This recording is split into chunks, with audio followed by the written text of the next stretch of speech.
kind of do the thing. God damn it!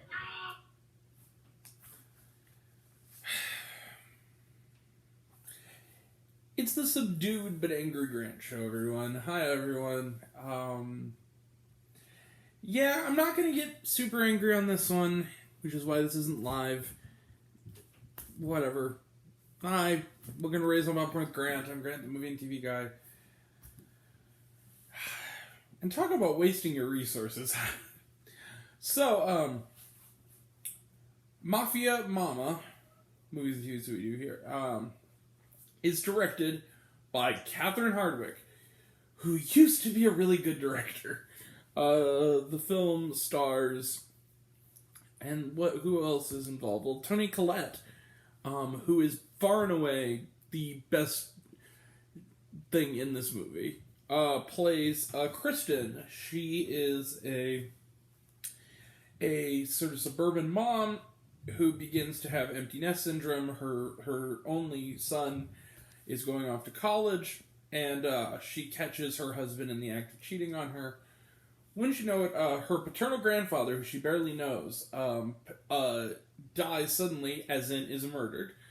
And she is sent off to Italy. What she plans on being, and I quote, an eat, pray, fuck experience, soon becomes something a little more dangerous when it turns out, wouldn't you know it, she has been named by dear old Grandpa Giuseppe as the new Don of the crime family, and very soon, it's seemingly all of Italy is coming to kill this suburban housewife. And maybe she wants to be the Don, maybe she doesn't, and she forms a sort of odd friendship with Monica Bellucci, who is the only other good thing in this movie. And shenanigans and gore mixed with said shenanigans. Mafia Mama's bad. I'm gonna be real with you guys. But here's the thing. I wasn't quite so far bad that it made me angry. It was just sort of like, you do something really bad, like you throw a house party and you accidentally flood the living room, and when you're a high school kid and your mom says, "I'm not mad, I'm just disappointed." I'm not mad, Mafia Mama. I'm just really disappointed. This could have been cool. The premise is good. Again, Catherine Hardwicke has shown that she could make some good movies. Catherine Hardwicke, her first film, I should point out, that she ever did was excellent. That was a film from about 20 years ago now called 13, which was basically a horror film. I mean, it was basically about a daughter who sort of falls in with a really, like, a worst case scenario bad influence classmate, much to her mother's horror, and it's about the relationship between the mother and daughter being affected, and it was a great film. It was a great little low budget indie movie that really affected me. It's one of my favorite films. Then she did Lords of Dogtown, which I absolutely loved, which really was a really terrific story about, like, sort of the Venice Beach skateboarding scene. And then she did The Nativity Story, which was pretty good, actually. I actually kind of think it's underrated. Then she did Twilight, which, the first one, which, to be fair, is probably the best one. And then she did The Red Riding Hood. And then that totally unnecessary Miss Bala remake, and now she's doing this. And it's like, Catherine Hardwicke, you're good.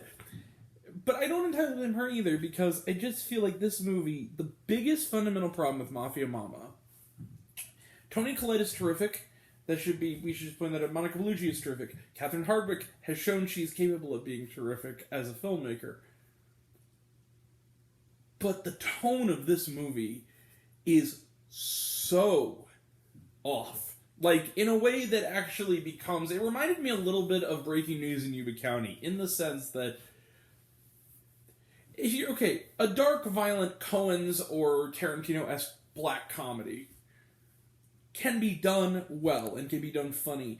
Or even stuff that is, horror with a comic edge, like Infinity Pool. That's not this movie. This is one of those movies where it is, for the most part, a really violent mob movie. Like I'm talking, like, grisliness. I've seen slasher films with less, like, dismemberment and removed body parts than this movie. And then every once in a while, it's invaded by a CBS sitcom about a Italian-American suburban housewife who becomes a Don. Like, it's weird. And there's scenes that are next to impossible to be funny, or especially, you know, next to impossible to be funny in a lighthearted romp like this. For instance, trigger warning, a character at one point is trying to kill and rape Toni Collette. And the whole scene is played as a violent slapstick gag that ends, spoiler alert I guess, with one eye getting stabbed, and we see it, his scrotum getting stabbed, and his eye being removed by a stiletto heel, and then it's followed up minutes later by them talking about how they found bits of his, like, junk in the empty eye socket, and you're like, Jesus Christ, movie? And it's supposed to be funny. It's not funny. It's really disturbing. And it doesn't time anything well. It doesn't have the tone right. The timing is off. And that being said, every once in a while there is a scene or a line that kind of sparks. Every once in a while there is a joke that does kind of land. And a lot of that has to do with Toni Collette. But none of the humor involving the violence is funny. Because it seems separate from everything else. It seems it's kind of like a make up your mind situation. Because I'm not a prude. Everybody knows this. I have a dark sense of humor. I even like violent, fucked up movies. I like Terrifier 2. I liked Infinity Pool. But, like, either commit to one type of movie or don't. Or at the very least, if you want to do both, merge the two together into the same, waters. This is just, like, the violent crime movie will stop dead for a minute for the sitcom to start. Where they'll pan over from body parts in a bathtub to a joke about how Toni Collette needs to get her freak on. It's weird. It's a weird movie. It doesn't really work at all. But, again, I feel like I'm being extremely generous. Let's just end it there. I feel like I'm being extremely generous by giving this what I'm going to give this. And that's going to be 2 out of 5 stars. Because, first off, it is watchable. I wasn't sitting there, I was never bored by it. I was never wanting to leave. And it's relatively short. It's only like 100 minutes. And Toni Collette and Monica Bellucci are fantastic, but that is kind of it, guys. This is not a very good movie. Sadly. I wanted to like this movie. I really liked the premise. I liked the title. I liked the cast, of course. And even, it's Catherine Hardwicke. Okay, cool. I like Catherine Hardwicke when she's on. She's off on this one, guys. This is so far away. Catherine Hardwicke, come back to us. We miss you. The Catherine Hardwicke that made 13 and Lords of Dogtown, please come back. It's been so long. It's been almost 2 decades since you last were here. We really miss you. Yeah. Alright, that's it. 2 out of 5 stars for Mafia Mama. Let's just close the book on it there. Trailer trash. We have very brief trailer trash this time. We only had a few of them. Polite Society, talked about it, looks good. We are seeing it in a couple weeks. Are You There, God? It's Me, Margaret. We are seeing that early on Wednesday. I'm looking forward to that. I read that book as a kid. Big Judy Blume fan. And apparently Judy Blume tweeted that she saw the movie and she thinks it's better than her book. That is high praise. The Starling Girl. This looked really interesting. Sort of a movie about a girl and her struggle with her religious identity and her sort of sexual liberation. This young woman looks really, with Eliza Scanlon from Little Women. It looks really interesting. Yeah. And then The Lesson. Look, you had me at Richard E. Grant, you kept me at Daryl McCormack. It looks like a thriller about writers. This writer and sort of his protege who gets a little too comfortable. Looks kind of interesting. And was there shawarma? Kind of, sort of. There's some black and white sort of quick little establishing shots at the beginning of the credits. That's it. Nothing after. That's it. All right. We will be back tomorrow for a review of The Pope's Exorcist. Saturday we will have a review. Maybe with some special guests. My buddy Ben and my buddy Daniel might be coming on with me to review Renfield. We will also have a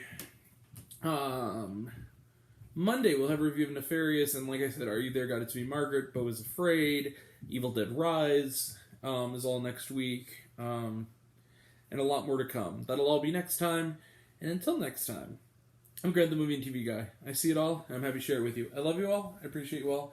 I love you all. Class is missed. I love you 3000. Be kind to one another. If you like this video, give it a like if you want to. Give it a subscribe if you want to. Give it the bell. I don't know what it does, but that's supposed to do, or so I've been told.